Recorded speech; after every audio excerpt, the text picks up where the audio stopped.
Assalamualaikum warahmatullahi wabarakatuh. Nama saya Siti Nuraini Oktavia, NIM 2017-197 dari kelas Akuntansi Lingkungan B. Di kesempatan kali ini, saya tertarik untuk membahas building skill and entrepreneurship atau membangun keterampilan dan kewirausahaan. Apa itu CSR? CSR ialah Corporate Social Responsibility yang artinya tanggung jawab sosial perusahaan. Nah, di sini CSR itu merupakan pendekatan bisnis dengan memberikan kontribusi terhadap pembangunan yang berkelanjutan dan juga memberikan manfaat ekonomi, sosial, dan lingkungan bagi seluruh pemangku kepentingan. Tanggung jawab sosial sendiri merupakan komitmen bisnis untuk bertindak secara etis, beroperasi secara legal, dan juga berkontribusi untuk meningkatkan kualitas kehidupan karyawan dan masyarakat. Salah satu tujuan dari perusahaan membuat CSR yaitu supaya produk-produk mereka dikenal lebih luas lagi. Untuk mempercepat penyelesaian masalah global, perusahaan menggunakan teknologi dan memberikan dampak positif terhadap 3 aspek, yaitu yang pertama people, lalu masyarakat, dan juga planet. Nah, di dalam people sendiri terdapat 3 prioritas, yaitu yang pertama kode etik, lalu karyawan, dan juga membangun keterampilan dan kewirausahaan. Di sini perusahaan membentuk komitmen terhadap perilaku etis dan struktur tata kelola yang memastikan perusahaan dapat menjalankan pembicaraan dan juga memungkinkan perusahaan untuk mendapatkan kepercayaan dari pemangku kepentingan perusahaan.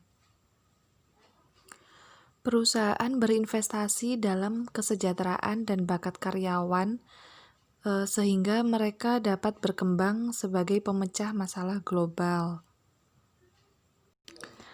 Our People Deal dari perusahaan sendiri fokus pada menghubungkan segalanya dan juga berinovasi di mana saja dan juga memberi manfaat bagi semua orang yang memungkinkan mereka membuat perbedaan yang berarti dalam komunitas di seluruh dunia.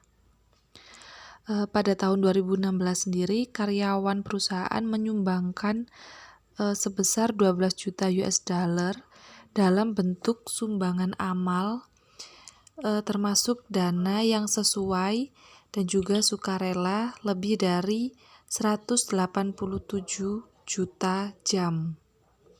187.000 jam.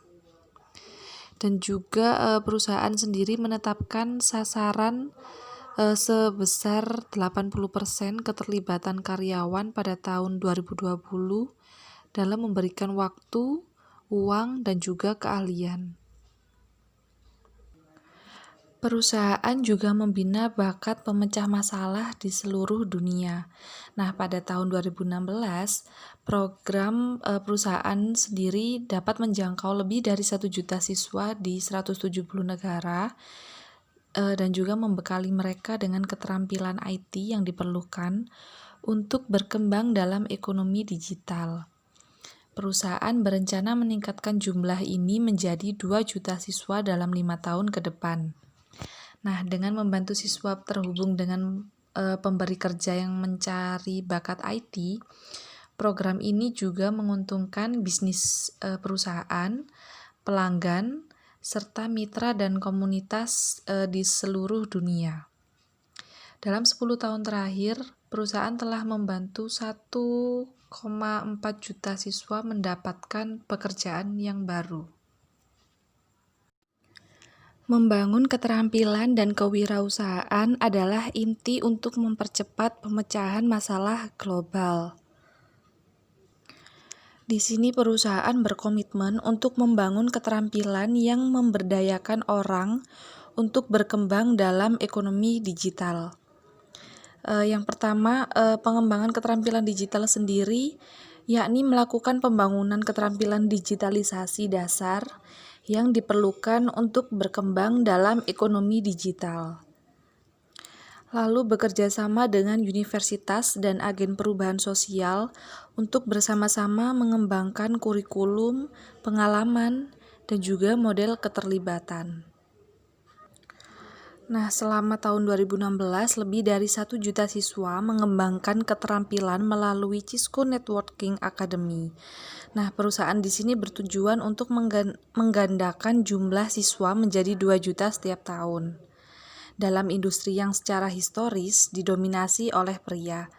Dan perusahaan bangga bahwa 20% siswa Networking Academy di seluruh dunia adalah wanita.